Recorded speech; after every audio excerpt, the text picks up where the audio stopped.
Hello! Have you ever wondered whether you can learn anything from a long drive world champion? I'll be back in a moment to tell you if you can.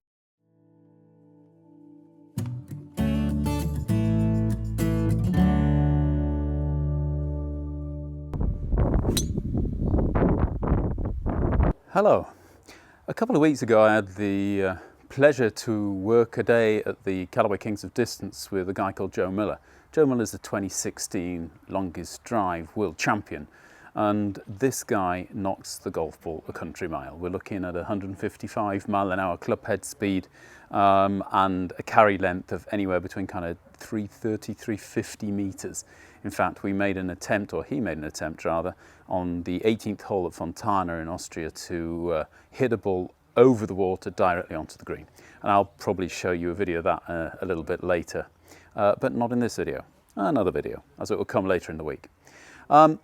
Yeah, what can we learn from a long drive champion? Well, if you look at Joe, I think there's no great surprise why he can hit the golf ball so far. I mean, the guy is built like a tank. He eats for 3 people and he works out every day of his life. And I think if that's one thing that we can all learn, I mean, obviously it's a physical sport, and the speed and the distance that you can hit the golf ball is going to have an awful lot to do with your physical ability. But I'm sure there's a few things that you can actually learn from his golf swing, whether they be good or bad, about where he gets his distance and why he does what he does.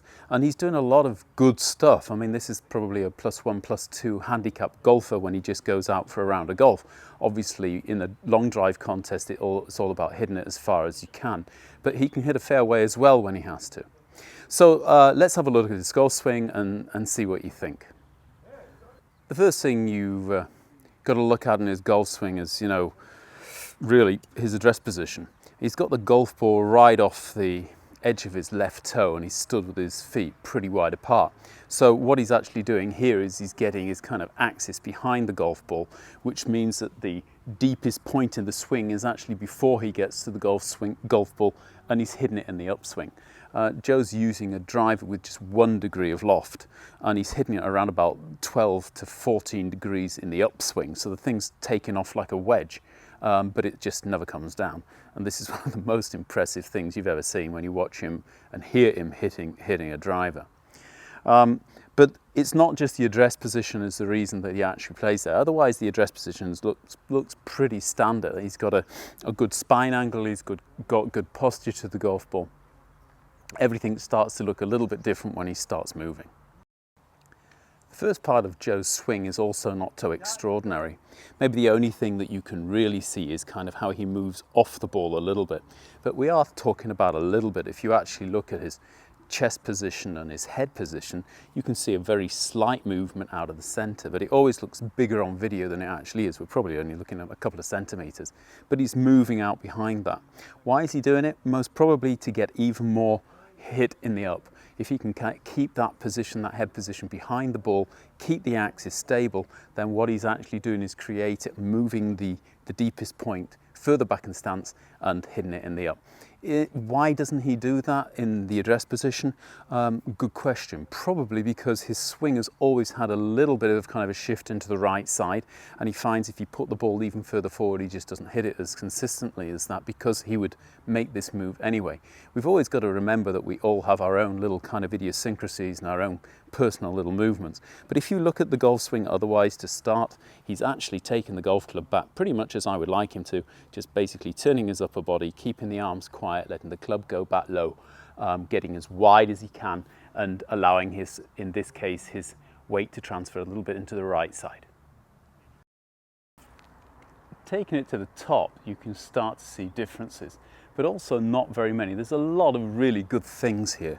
The first thing, as you know, if you listen to a lot of my teaching, is I like the way that he kind of keeps his shoulders and the spine angle through the shot. That means his shoulders are in plane, Basically, if you take a line from the top of the right shoulder, kind of under the armpit, that's running parallel to the original shaft plane, you can see that the center of his chest really is hardly moved. He's keeping that kind of axis going, even if he's moved a little bit off to the right. He looks stable and he looks ready to hit the golf ball.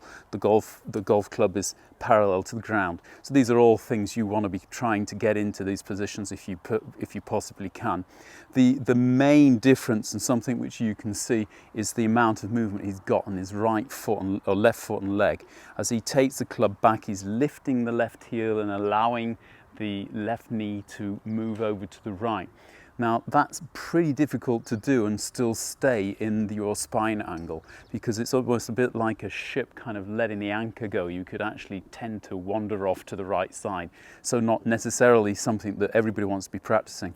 On the other hand, this is what's going to allow him to keep on going, to keep on turning in the backswing.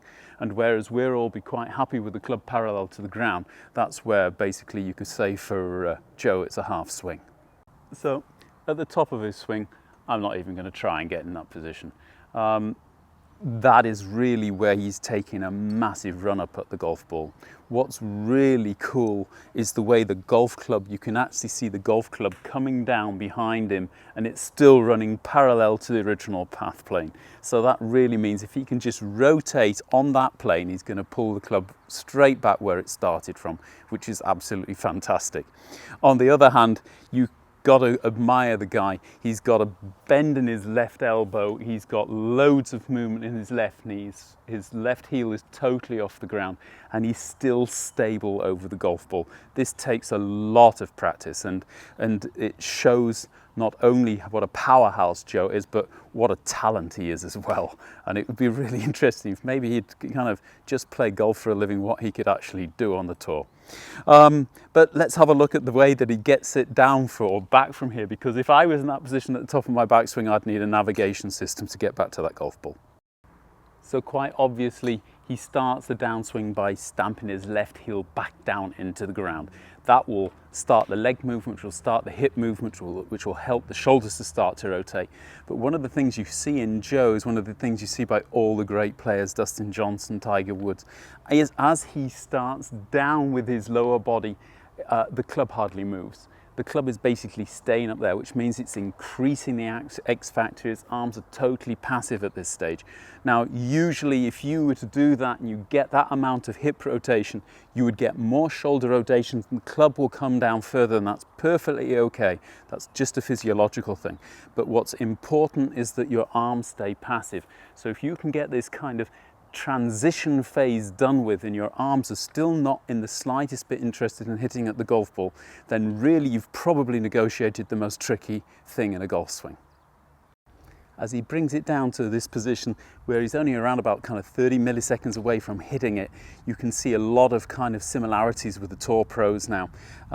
He's back with both feet on the ground, he's got his hips open to the target, his shoulders are opening to the target, he's got the club on plane. These are all great things.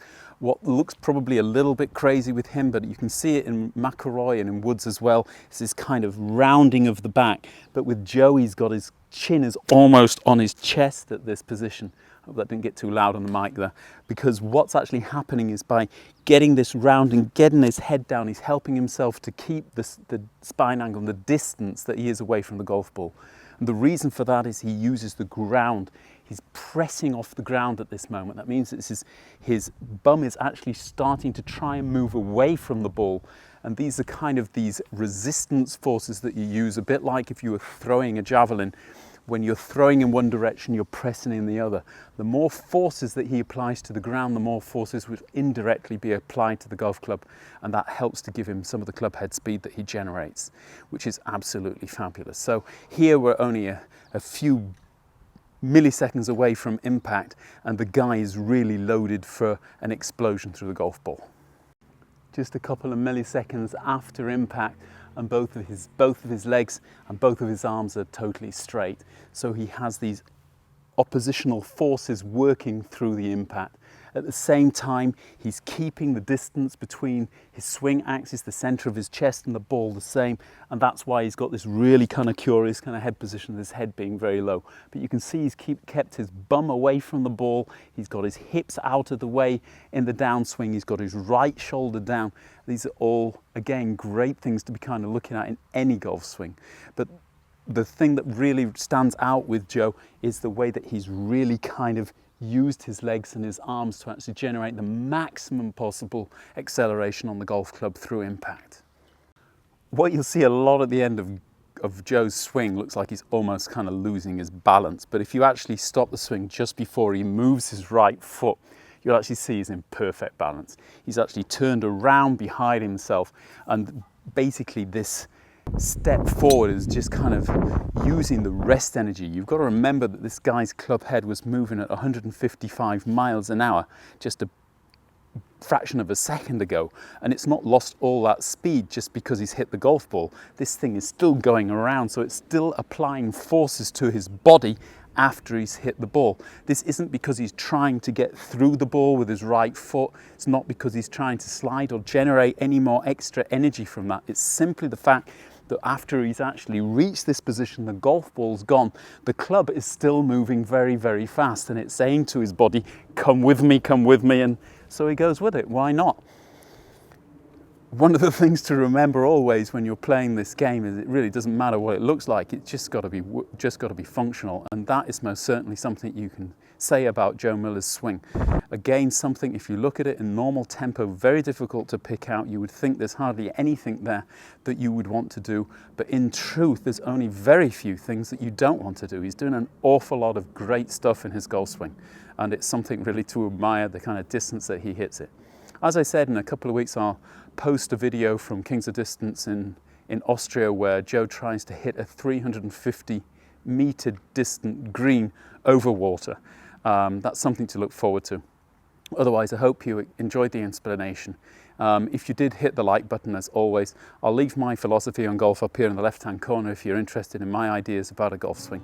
Otherwise, subscribe if you haven't already. I look forward to seeing you all very shortly. Bye-bye.